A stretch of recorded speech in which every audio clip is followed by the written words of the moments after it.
This is how we do it. और hospital खत्म। Hi everyone, welcome to new video, new vlog, new day. तो आज का जो वीडियो है वो है कि मेरी हाउस बिल्डिंग खत्म हो गई है। कल मेरा लास्ट डे था, लास्ट प्रैक्टिकल था। उन्होंने मुझे एक इतना बड़ा तो नहीं है, इतना एक सर्टिफिकेट दिया कि आप हाउस बिल्डिंग पास हो गए हो और हेल्सलिशन ग्लूकोज, मतलब कि कॉन्ग्रेचुलेशन। तो अब हाउस बिल्डिंग खत्म, मतलब उसकी जो सारी जो चीज़ें हैं वो खत्म हो गई। अब से मतलब कल से ही अगर तुम एक पॉइंट बता दो, अभी डायरेक्टली स्टार्ट हो जाता हूँ मैं। तो जैसे कि आपका 3 बजे रिजल्ट आता है। कल मेरा प्रैक्टिकल था, प्रैक्टिकल का प्रोसेस वो सब मैं आपको एक्सप्लेन करूंगा इस वीडियो में। और उसके बाद रिजल्ट का प्रोसेस और उसके आगे क्या होने वाला है उसका मैं अभी थोड़ा लंबा हो सकता है, लेकिन बहुत इंपॉर्टेंट वीडियो होगा, क्योंकि मैंने जो 200-300 वीडियो बनाया हाउस बिल्डिंग के ऊपर, जो आप देखोगे अभी है ना इस वीडियो के बाद, उसके सारे वीडियोस का ये एंड है ना। मेरा जो एक्सपीरियंस, जो सारी चीज़ें आपने देखी, जिन लोगों ने भी मुझे फॉलो किया है अभी तक, उनको पता होगा कि क्या क्या चीज़ें मैंने करी है। आई थिंक हाउस बिल्डिंग का हर एक जो पार्ट है, हर एक चीज़ जो है वो मैंने एक्सप्लेन करी है। और हाउस बिल्डिंग में स्कॉलरशिप मिलती है, इंश्योरेंस, सब चीज़ें कैसे आपको, आप 3 साल की हाउस बिल्डिंग 2 साल में कर सकते हो, 2 साल की हाउस बिल्डिंग 1.5 साल में कर सकते हो। तो ये जो सारी चीज़ें हैं, जो ट्रिक्स है, वो मैंने आपको बताई है। और अभी उसका ये एंड है, मतलब मैं ऑब्वियसली लाइफ अपडेट होगी, जॉब लगेगी और सब चीज़ें है ना। लेकिन अभी हाउस बिल्डिंग के बारे में आगे जाके वीडियोस बनाना इतना वर्थ नहीं होगा, क्योंकि फिर वो हमेशा मैं ये चीज़ें नहीं, कंटेंट नहीं बना सकता ऑब्वियसली। तो इस वीडियो में आपको एक्सप्लेन करूंगा अभी कि प्रैक्टिकल कैसे होता है। जैसे कि 9 बजे प्रैक्टिकल स्टार्ट होता है, और ये स्पेशली उन लोगों के लिए है जो होटल की हाउस बिल्डिंग करना चाहते हैं। हाँ, होटल मतलब होटल के जो भी different types of house buildings होती है उसमें, और मोस्टली सेम ही चीज़ होती है, बस आपके डिपार्टमेंट के हिसाब से वो चीज़ें चेंज होती है। किचन का है और फिर रिसेप्शन फ्रंट ऑफिस का जो है उनका अलग होता है, सर्विस का अलग होता है थोड़ा, लेकिन 80% सब चीज़ें सेम ही होती हैं। तो पहले तो 9 बजे एग्जाम स्टार्ट होता है, आपको सब चीज़ें प्रिपेयर करके लेके जानी है। उनके आपके पास आपका आईडी, आपको एक इन्विटेशन आता है ईआका की तरफ से। ईआका मतलब एक इंस्टीट्यूशन है जो हाउस बिल्डिंग को हैंडल करता है। तो वो बहुत पहले आ जाता है, 2 वीक्स पहले आ जाता है, और फिर आप वहाँ पे जाते हो। और 9 बजे शार्प, तो वो जो प्रूफर मतलब जो चेक करने के लिए आए हैं आपके, आप कैसे प्रैक्टिकल करोगे और वो सब चीज़ें को, तो वो लोग भी 9 बजे आते हैं और फिर वो आपको ग्रीट करेंगे। और ग्रीट करने के लिए 10 पॉइंट्स है। तो आप अगर कभी दोगे एग्जाम इन फ्यूचर तो कभी मत भूलना, जस्ट अब इनको बोलोगे हेलो गुड मॉर्निंग, इस चीज़ के लिए 10 पॉइंट्स मिलते हैं आपको, और वो बहुत इंपॉर्टेंट होते हैं। आगे जाके मैं आपको अभी बताऊंगा कितना इंपॉर्टेंट और कितना स्ट्रेस में था मैं, क्योंकि एक पॉइंट में मुझे ऐसा लग रहा था कि बस हो गया, अभी नहीं होगा, है ना। क्योंकि बहुत ही टाइम मैनेजमेंट बहुत इंपॉर्टेंट होता है अगर आप किचन या फिर किसी भी हाउस बिल्डिंग का प्रैक्टिकल कर रहे हो तो। क्योंकि ये लोग का ऐसा नहीं कि ओके नॉर्मली हो गया और खत्म आपका, नहीं, बहुत चीज़ें वो नोटिस करते हैं। उसका जो एक क्वेश्चन और जो चीज़ें नोटिस करते हैं उसका एक पेपर है, मैं व्हाट्सएप की कम्युनिटी ग्रुप में डालूंगा, वो आप देख सकते हो। और वो बहुत बहुत मतलब स्ट्रेसफुल इन्वायरमेंट में आपको वो सब चीज़ें करनी होती है, और वो लोग भी खुद से स्ट्रेस डालते हैं, क्योंकि वो उनको चेक करना है। क्योंकि इसके बाद वो जो प्रैक्टिकल है उसके बाद आप डायरेक्टली एक स्किल्ड वर्कर बनने जा रहे हो, तो ऑब्वियसली वो बहुत सारी चीज़ों को नोटिस करते हैं। तो वो लोग भी आते हैं 9 बजे, और फिर वो स्टार्ट होता है प्रैक्टिकल। पहले तो होता है कि गास्ट्रोएंटेरिटिक, मतलब कि आपको उनके साथ एक आपका जो मेन्यू होता है, मेरे पास नहीं है शायद, लेकिन आपको एक मेन्यू रेडी करना होता है। वो मेन्यू आपको उनको देना होता है और फिर आप देते हो, और फिर वो उस मेन्यू के बारे में वो लोग आपको क्वेश्चन पूछेंगे कि आपका मतलब आपके जो स्टार्टर्स है, हाउ का मतलब मेन कोर्स, इन सारी चीज़ों को आपने कैसे बनाया। और अगर मैं अल्कोहल नहीं पीता तो आप मुझे क्या सजेस्ट करोगे, और फिर अगर मुझे ये नहीं खाना तो आप मुझे क्या सजेस्ट करोगे। जैसे कि अभी विंटर चल रहा है, तो विंटर में कौन से वेजिटेबल्स होते हैं वो आप मुझे कैसे दे सकते हो प्रिपेयर करके। सो इस टाइप के क्वेश्चंस होते हैं, और डिपेंड करता है कैसे है ना। अगर बहुत ओल्ड प्रूफर है ना, मतलब, तो फिर वो बहुत डीप में क्वेश्चन पूछते हैं, क्योंकि वो एज के हिसाब से उनको ज़्यादा एक्सपीरियंस होता है, और वो लोग सारी चीज़ों को चेक करते हैं फिर। और जैसे कि मुझे पूछा था कि विंटर में कौन से वेजिटेबल्स आप मुझे दोगे, और फिर मैंने उनको रोजन कोल बताया था, और फिर पोटेटोज़ का 1-2 क्वेश्चन उन्होंने पूछा था कैसे उसको प्रिपेयर करोगे। लेकिन जो भी किचन में करेंगे उनको ये इंटरेस्टेड लगेगा, बाकी लोग तो बोलेंगे क्या है ये खाना बनाने का, है ना। सो डिपेंड करता है आपके फील्ड के अनुसार आपको, लेकिन होता है ये गैस्ट्रोएंटेरिटिक एस्पेक्ट कि आपको कैसे उनके साथ आप बात करते हो, और वो सब सारी चीज़ों को मार्क्स होते हैं। उसके बाद एक इंपॉर्टेंट पॉइंट होता है कि अपसेलिंग, सुजात फेरकॉफ बोलते हैं उसको, जो मैं भूल गया हूँ, मुझे 20 पॉइंट्स का लॉस मतलब माइनस मिले उसमें, क्योंकि उसमें होता है सुजात फेरकॉफ, मतलब आप एडिशनली अपसेल क्या करोगे। सुजात फेरकॉफ मतलब अपसेलिंग। तो अगर कोई बंदा आपके रेस्टोरेंट में आता है तो उसको अपसेल कैसे करना है चीज़ों को, जैसे कि आप उसको एक्स्ट्रा कॉफ़ीज़ या फिर एक्स्ट्रा जो ड्रिंक्स होते हैं वो उसको पूछ सकते हो, तो उसको बोलते हैं आप सेलिंग, है ना। तो वो चीज़ कैसे करोगे, उसके 20 पॉइंट्स थे, वो मुझे नहीं मिले, क्योंकि मैं भूल गया, मैं खुद नर्वस था, इतना नर्वस था कि मुझे पता ही नहीं चल रहा था उसका एक्शन क्या बोल रहा है ना। तो मतलब समझ में तो आता है, लेकिन फिर वो क्वेश्चंस और वो सब चीज़ों में ना मैं थोड़ा नर्वस हो गया था, और वो सब चीज़ें हो गई। उसके बाद आपका प्रैक्टिकल स्टार्ट होता है। तो किचन में जो लोग भी होटल में हाउस बिल्डिंग करेंगे या फिर किचन में ना, उनको ये ध्यान रखना है कि आपका जो हाइजीन है ना वो बहुत इंपॉर्टेंट है, क्योंकि उसमें भी पॉइंट्स होते हैं। और जो इन्वायरमेंटल प्रोटेक्शन, मतलब उसके भी मार्क्स होते हैं। जैसे कि आप एक वाइट और एक योग को जो जब आप मतलब सेपरेट करते हो ना, तब अगर आपको एक वाइट चाहिए तो आपको एक योग का क्या करते हैं, मोस्टली तो फेंक देते हैं। लेकिन अभी वो मेरा मिक्स हो रहा है। अगर आपको एक योग चाहिए तो आपको एक बाइट को मतलब रखना है, मतलब आपको सेव करना है उसको, और फिर वो जो प्रूफ है उनको बोलना कि आपको चाहिए या मैं फेंक दूँ, है ना। तो उसमें आपको मार्क्स मिलते हैं। तो ऐसी छोटी छोटी चीज़ें वो नोटिस करते हैं। और फिर आपका जो खाना है उसका टेम्परेचर वो चेक करते हैं कि वो कितना हॉट है, और अगर वो पर्टिकुलर टेम्परेचर होता है उसके नीचे होता है तो फिर आपको माइनस पॉइंट मिलते हैं। और टाइम, जैसे कि मैं इतना स्ट्रेस में था, मेरा जो स्टार्टर था वो खत्म हो गया, और फिर मतलब वो फिर मैंने सर्व किया, और उसके बाद जो मेन कोर्स और डेजर्ट होता है उसमें मुझे बहुत कम टाइम मिला, और उसमें मैंने बहुत सारी गलतियां करी, और इसी वजह से जो भी मुझे बहुत ही अच्छे मिले बोले थे पॉइंट्स, वो थोड़े से कम मिले हैं। और सब पास होना इंपॉर्टेंट था, पॉइंट वेट कोई मैटर नहीं करता, कोई पूछता भी नहीं है उसके बाद, है ना। अब बस पूछते कि आपके पास हाउस बिल्डिंग है एंड दैट्स इट। लेकिन आप कोशिश कर सकते हैं कि अच्छे मार्क्स लाओ, है ना। तो उसका भी एक रीज़न है, मैं भी आपको रिजल्ट दिखाऊंगा मेरा, और वो कैसे था वो बताता हूँ।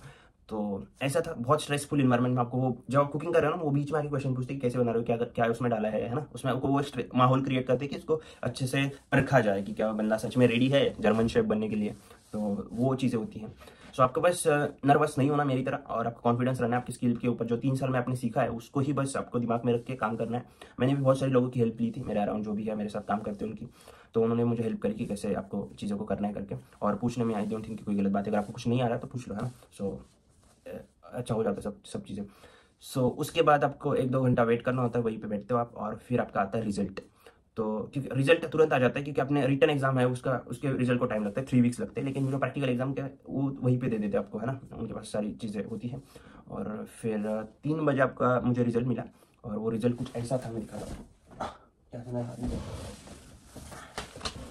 तो ये तो अभी मतलब प्रोविजनल सर्टिफिकेट देते हो, लेकिन उसके बाद जो आपका जो ईआका का मेन हाउस बिल्डिंग सर्टिफिकेट है, और वो जो प्रोग्राम होता है वो बाद में होता है। मेरा आई थिंक जनवरी के एंड में है, तो उसमें आपको मिलते हैं वो डिग्री वगैरह। तो एक होता है स्कूल का, है ना, स्कूल का आपका जो रिजल्ट है वो ऐसे होता है, ऐसे दिखता है। तो इसमें भी कैसे होता है कि अभी इसमें क्या लिखा है मैं आपको, मैं डायरेक्टली तो नहीं दिखा सकता, क्योंकि इसमें मेरा सारी इन्फॉर्मेशन है ना, वो तो दिखाना है ना। लेकिन इसमें जो स्कूल का आपको एक मिलता है, उसमें क्या होता है कि आपके रिजल्ट्स 3 साल के, और आपने कैसे किया क्या। अभी उसमें एक चीज़ है जो मुझे कल पता चली कि उसमें एक एडिशनल चीज़ क्या है। तो उसमें एक एडिशनल चीज़ ये है कि मुझे दो सर्टिफिकेट मिलेंगे। एक तो हाउस बिल्डिंग का रिजल्ट, मतलब हाउस बिल्डिंग की हाउस बिल्डिंग की डिग्री मिलेगी, और उसके अलावा मुझे और एक डिग्री मिल रही है, डिग्री इन द सेंस की सर्टिफिकेट जो है रियल शूलाब्सलूस। मतलब होता है कि जैसे कि यहाँ पे जर्मन एजुकेशन सिस्टम में कैसे हाउस बिल्डिंग 4th नंबर पे आती है, तो उसके जो 7 लेवल्स है जर्मन एजुकेशन सिस्टम के, उसमें जो हाउस बिल्डिंग का जो क्वालिफिकेशन है वो 4th लेवल पे आता है। उसके और एक चीज़ होती है कि रियल अब्सोल्यूट, उसके बाद आप यूनिवर्सिटी जा सकते हो डायरेक्टली। और ये मुझे क्यों मिला है, क्योंकि मेरा जो 3 साल के जो मार्क्स है, 3 साल का जो परफॉर्मेंस है, प्लस मैंने पहले इंडिया में जब था तब मैंने बैचलर करी हुई थी, तो इसी वजह से वो मुझे मिला है, वैसे उन्होंने मुझे एक्सप्लेन किया। अभी इसके बाद मैं किसी भी फील्ड में, अभी हाउस बिल्डिंग के सर्टिफिकेट पर मैं सिर्फ कुकिंग में जा सकता हूँ, या फिर क्योंकि मैंने कॉक हाउस बिल्डिंग करी है, मतलब as a chef house building करी है, तो उसमें मैं कर सकता हूँ। बाकी सारी चीज़ों में अगर मुझे करना है तो फिर उस फील्ड के उस लेवल से मुझे स्टार्ट करना होगा। लेकिन रियल एब्सोल्यूट जो है, इससे मैं किसी भी यूनिवर्सिटी में किसी भी फील्ड में एडमिशन ले सकता हूँ, है ना, बैचलर में इसके लिए। सो ये चीज़ें, और फिर मैं अबिटर भी कर सकता हूँ, अबिटर मतलब, और वो 2 साल का होता है। तो ये सब चीज़ें, या फिर 4 साल का भी होता है। सो बहुत सारी अपॉर्चुनिटीज खुल जाती है एक बार आपका रिजल्ट आ जाता है तो, और बहुत सारी चीज़ें होती है। मुझे खुद को अभी इसके बारे में इतना नॉलेज नहीं है, लेकिन मैं जो उन्होंने मुझे बताया कि ऐसी ऐसी चीज़ आप कर सकते हो करके, क्योंकि मुझे खुद कल ये मिला है, तो मैं भी उस पर रिसर्च करूँगा कैसा है क्या है। तो देखते फिर मैं ऑब्वियसली आपको अपडेट तो करूँगा, क्योंकि वीडियोस तो आएंगी। और उसके बाद मिला है जो हाउस बिल्डिंग का रिजल्ट होता है वो ये है। तो इसमें क्या है कि आपका प्रैक्टिकल एग्जाम में आपने कैसे किया, और जो सब्जेक्ट्स के मार्क्स हो सब चीज़ें, और वो फिर स्ट्रिक्टली मतलब रिटन एग्जाम और प्रैक्टिकल एग्जाम दोनों को मिला के आपको मिलता है एक फाइनल एग्जाम, मतलब final result, sorry final exam. और बस ये 2-3 डॉक्यूमेंट्स उसके साथ आते हैं, है ना। तो ऐसा होता है रिजल्ट। अभी जो मैंने जैसे बोला कि मेन सर्टिफिकेट बाद में आता है, उसको 2-3 वीक्स लगते हैं। तो ये सब चीज़ें तो हो गई, है ना, रिजल्ट मिल गया, पास हो गया, खुश तो था ऑब्वियसली। आपको सारा फ्लैशबैक मिलता है कि अपने 3 साल कैसे लैंग्वेज से लेके, लैंग्वेज सीखने के बाद फिर हाउस बिल्डिंग जॉब, ये सब चीज़ें करते हुए आप कैसे पहुंचे, और फाइनली आपके पास वो सर्टिफिकेट आ गया, फाइनली आपको वो डिग्री मिलने वाली है ना। सो लेकिन एक चीज़ हुई है मेरे साथ अभी, कि मेरे पास अभी वीज़ा नहीं है, मतलब कि वर्क वाला वीज़ा नहीं है मेरे पास अभी। तो इसके लिए, उस चीज़ के लिए लगेगा टाइम। और इस सारी सिचुएशन को कैसे हैंडल करना है कि आपके पास बहुत अच्छी कंपनी होनी चाहिए, हाउस बिल्डिंग में भी और हाउस बिल्डिंग के बाद भी, क्योंकि वो फिर आपको सपोर्ट करते हैं हर चीज़ में। जैसे कि अभी अगर मैं जॉब छोड़ देता तो मेरे पास ना घर होता, या फिर जॉब भी नहीं होती अभी, और वीज़ा भी नहीं होता। तो इसी वजह से मैंने वो कभी ऐसे नहीं किया कि हाउस बिल्डिंग ख़त्म होने से पहले ही मैंने जॉब, मतलब इनको मेरा जो कुंडी होंगे वो नहीं दिया। मैंने बोला कि मैं कंटिन्यू करूँगा, और मैं कंटिन्यू कर भी रहा हूँ थोड़े टाइम के लिए, ज़्यादा नहीं, और मतलब सेम कंपनी में। और तो इसी वजह से मुझे अभी थोड़ा वेट करना है, 2-3 वीक्स का, आई थिंक 2 वीक्स का, लेकिन उसके पहले ही आ जाए, होप सो, क्योंकि मुझे अभी फिर तक मिल गया, मतलब न्यू कॉन्ट्रैक्ट है जॉब का, वो मुझे मिल गया ऑलरेडी, और वो अभी स्टार्ट होगा फेब से। तो उस चीज़ के लिए मुझे चाहिए वर्क परमिट, है ना, मतलब स्किल वर्कर का जो वीज़ा मिलता है आपको, वो मुझे चाहिए अभी। और देखते हैं अभी, आई होप सो कि वो सारी चीज़ें आ जाए। वो मेरी जो कंपनी वो मेरे लिए प्रोसेस कर रहे हैं, मुझे जाने की जरूरत नहीं है वहाँ पे, कि वो लोग सारे ऑनलाइन डॉक्यूमेंट्स वगैरह भेज रहे हैं। तो इसी वजह से मैं बोल रहा था कि वो सारी चीज़ आपको खुद से करनी ना पड़े, इसलिए आपके पास अच्छी कंपनी होनी चाहिए ताकि वो आपको हर चीज़ में सपोर्ट करे, है ना। और तो अभी जब वीज़ा आएगा उसके बाद जो मेन चीज, मतलब मेन वर्क है, मेन इन द सेंस कि फुल टाइम वर्क, और फिर अब स्कूल नहीं रहेगा, ऑब्वियसली आपको सैलरी ज़्यादा मिलती है, आपको टिप्स ज़्यादा मिलती है, सारी चीज़ें। आप संडे को काम करते हो, मतलब सैटरडे संडे को काम करते हो तो आपको एक्स्ट्रा पैसे मिलते हैं उसके, और फिर अगर आप ऑफ डे पे काम करते हो तो उसमें भी आपको एक्स्ट्रा पैसे मिलते हैं, जो कि हाउस बिल्डिंग में ऑफ डे पे काम करते तो मिलते हैं, लेकिन मतलब पैसे नहीं मिलते, गुड टास्क मिलते हैं, मतलब एक्स्ट्रा डे ऑफ मिलते हैं। लेकिन अगर आप फुल टाइम जॉब कर रहे हो तो उसमें आपको पैसे मिलते हैं। सो फाइनेंशियली और आपको बहुत सारी अपॉर्चुनिटीज़ खुल जाती है, जैसे कि आप बहुत सब चीज़ें कर सकते हो, और एक फीलिंग भी आती है कि आप जर्मनी में एज ए स्किल्ड वर्कर हो, आपके पास जर्मन डिग्री है, और बहुत सारी चीज़ों पे। और अगर कुकिंग में तो आपको हमेशा जॉब रहेगी, आप किधर भी जाओ जर्मनी में आपको जॉब की कभी कमी नहीं रहेगी। हर सिटी में रेस्टोरेंट्स है, हर सिटी में होटल्स है, हर सिटी में उनको रिक्वायरमेंट्स है शेफ्स की, और ये सब चीज़ें। लोग बोलते हैं कि शेफ्स को सैलरीज कम होती है वगैरह, लेकिन एक्चुअल में ऐसा नहीं है। अगर आप टैक्स को, मैंने बहुत सारी वीडियोज़ भी बनाई है, अगर आप टैक्स वेक्स देखो, रहने का, खाने का, और सबको मिला, और सब उस वे में सोचो तो एक्चुअल में वो सब एक ही हो जाता है at the end, specially Germany में, क्योंकि यहाँ पे टैक्सेशन बहुत ज़्यादा है। सो ऐसा कुछ नहीं होता, और यहाँ में प्रमोशन भी बहुत जल्दी मिल जाता है आपको वो, और जब आपको प्रमोशन मिलता है तो आपकी सैलरीज भी इंक्रीज होती है। सो और बहुत अच्छा प्रोफेशन है एक्चुअली, आपको बहुत मजा आता है यहाँ पे। एक्चुअली इतना काम नहीं होता, जैसे कि आपको 12-13 घंटे काम नहीं करवाते, 8 घंटे की शिफ्ट होती है, वो तो हर फील्ड में होती है। और आप अगर बहुत क्रिएटिव हो तो आप बहुत सारी चीज़ें कर सकते हो, और आगे आपको वो दिखेंगी, है ना। सो इन वीडियोस तो आएंगे उसकी। सो यही था मतलब मेरा जो एक्सपीरियंस अभी तक का, और आपने वीडियोस को देखी है, और वो जो रिजल्ट और सब चीज़ें तो मैंने अभी एक्सप्लेन करी। अभी जो वीडियोस आएंगे वो वर्क रिलेटेड ही आएंगे, वर्क इन जर्मनी, और फिर कैसे काम होता है, एज ए स्किल्ड वर्कर को कैसे ट्रीट किया जाता है, और आपको क्या क्या अपॉर्चुनिटीज़ है ना, और जो कैसे काम करता है वो सभी चीज़ें तो आएंगी। लेकिन हाउस बिल्डिंग के ऊपर मोस्टली वीडियोस नहीं आएंगी। आई थिंक ये लास्ट वीडियो हो सकता है हाउस बिल्डिंग के बारे में। और अगर आपको क्वेश्चन पूछने के हाउस बिल्डिंग में कैसे, ऑब्वियसली अगर कोई क्वेश्चन कमेंट में आएंगे या फिर कोई पूछेगा तो अभी मैं गाइड कर सकता हूँ। और यस, यही था। आई होप कि आपको बाकी सारी वीडियोस भी पसंद आ रहे होंगे हाउस बिल्डिंग के रिलेटेड। मैंने जो 1-2 साल पहले बनाए थे उसमें बहुत इन्फॉर्मेशन है, बहुत सारी चीज़ों आपको हेल्प कर सकती है वो इन्फॉर्मेशन। बहुत सारी चीज़ों में मैंने हर एक एस्पेक्ट पे वीडियो बनाया, आपका अकोमोडेशन, आपका फूड, आपका CV, मतलब अनस्क्राइबिंग मोटिवेशन लेटर वही जो है, और सब चीज़ों में एक्चुअली आपको कैसे अकोमोडेशन ढूंढना है, क्या सोचना है जब आपको कॉन्ट्रैक्ट मिलता है, सब चीज़ों पे मैंने वीडियोस बनाई हुई है, वो आप देख सकते हो। और अगर आपको कुछ भी डाउट्स है तो आप कमेंट कर सकते हो, उसमें मैं रिप्लाई करूँगा। इतना ज़्यादा तो नहीं करता क्योंकि मैं यूट्यूब इतना मतलब ये नहीं करता, क्योंकि मुझे बाकी सारी चीज़ें, मैंने काम वगैरह इसमें ना इतना, मैं जब मुझे ऑफ होता है तभी मैं वीडियो बनाता हूँ। सो आई होप कि आपको वो सारी चीज़ें भी, सारी वीडियोस भी इन्फॉर्मेटिव लगी होगी, और ये वीडियो स्पेशली आपको इन्फॉर्मेटिव लगा होगा। थैंक यू सो मच जिन्होंने भी 3 साल तक मेरी वीडियोस देखी हाउस बिल्डिंग के बारे में, और सपोर्ट किया, मोटिवेट किया, क्योंकि इस वजह से भी मैं बहुत मोटिवेटेड था कि है ना, वीडियोस भी लोग देख रहे हैं, और लोग पूछते हैं कि आपने हाउस बिल्डिंग कैसे, मतलब कैसे कर रहे हो, और वो सब जर्नी होती है वो आपको एक इंटरेस्टिंग रखती है कि वहाँ तक पहुँचने के लिए, क्योंकि एक्चुअल में हाउस बिल्डिंग टफ है ना। 3 साल आप रहना, फिर वो स्कूल वूल करना, ये सब चीज़ें एक्चुअल में टफ है, जिसमें लैंग्वेज में समझ में नहीं आ रही वो सब चीज़ें। लेकिन अगर आप इंटरेस्टिंग आपका माहौल बना के रखोगे, घूमने जा रहे हो या फिर एक्सप्लोर कर रहे हो या फिर यूट्यूब वीडियोस बना रहे हो, है ना, इंस्टा पे वीडियोस बना रहे हो, तो इससे आपको इंटरेस्टिंग जर्नी मतलब बनी रहती है, आप इंटरेस्टेड रहते हो हर चीज़ में, और फिर वो हो जाता है, टाइम निकल जाता है, और फिर फाइनली आपको जॉब लग जाती है आफ्टर हाउस बिल्डिंग, है ना।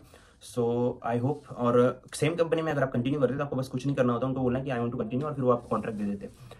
तो इतना सिंपल होता है, जॉब आपको मिल ही जाती है हाउस बिल्डिंग के बारे में अगर। लेकिन क्योंकि अगर आप सोच रहे होंगे कि हाउस बिल्डिंग के बाद मेरी जॉब लगेगी या नहीं लगेगी, तो 99% आपको जॉब मिलती ही है आफ्टर हाउस बिल्डिंग, आप किसी भी फील्ड में हो, क्योंकि 3 साल में आपके पास उतना नॉलेज डेफिनेटली आ जाता है। क्योंकि मैंने जो ऑब्जर्व किया है कि वो लोग आपके पीछे पड़ जाते हैं आपको सिखाने के लिए, और आप सीख ही जाते हो वो काम, जिस भी फील्ड में, आप नर्सिंग, होटल की जो भी हाउस बिल्डिंग है, बैंकिंग की हाउस बिल्डिंग है, ब्यूरो मैनेजमेंट की हाउस बिल्डिंग है, या फिर किसी भी चीज़ में आप कर रहे हो, तो उन सारी चीज़ों में आपको उस फील्ड का नॉलेज आ ही जाता है। सो बहुत अच्छा कोर्स है, मैं सजेस्ट करूंगा, और क्यों करना चाहिए इसके बारे में वीडियोस बनाई हुई है, कौन सी सिचुएशन में हो आप तो आप हाउस बिल्डिंग कर सकते हो। ऑब्वियसली मोटिवेट तो कर ही रहा हूँ मैं आपको, लेकिन बहुत सारी चीज़ों को सोच के ही आप हाउस बिल्डिंग करो, और बहुत अच्छा कोर्स है। अगर आपको सच में जर्मनी आना, एक्सप्लोर करना है तो हाउस बिल्डिंग करना वर्थ है, ये मैं बोल रहा हूँ। सो देखते हैं अभी कैसे आगे होता है, क्या काम होगा, कैसे होगा, और कैसे चीज़ों को हैंडल करना है। और आपको यूट्यूब पे सारी वीडियोस वो देखने को मिलेंगी। And thank you so much again for watching videos. अगर आपको पसंद आ रहे तो please like it, please subscribe my channel. अगर आपको कुछ भी डाउट्स है तो आप कमेंट में पूछ सकते हो, और लाइक करो, क्योंकि उससे ना एल्गोरिथम पे बहुत इफेक्ट पड़ रहा है। Thank you so much, bye.